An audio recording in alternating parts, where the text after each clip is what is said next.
Ти прокинешся зранку і скажеш: знаєш, ти типу письменник, архітектор людських душ, представник культурної інтелігенції, ну і всяке таке.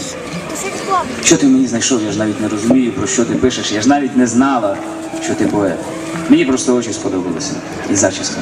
Я лежатиму поруч, буде холодна пізня осінь, і навіть подумаю, блін, я постійно пишу про осінь, листя, і ось воно тут, коханка смерті, пізня осінь, блін. Повернуся і скажу: я кинув курити учора вночі, прочитав смс-ку, дістав ключі, відчинив замок, зайшов у кімнату, вімкнув світло, сорочку зім'яту, підібрав із крісла, налив собі рому і подумав: нарешті вдома. Скільки всього і скільки я мандрував, стежку смерті тричі вночі минав. Довго жив без тебе, набрався пороків, написав 2 книжки, мені 20 років.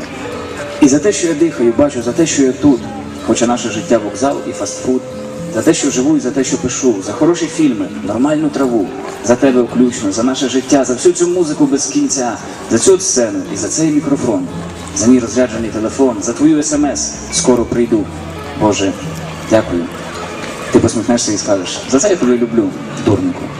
Відповім: 10 ранку, мені на роботу, треба вставати, а ти знову посміхнешся і скажеш: ні, ще раз, хоч один раз.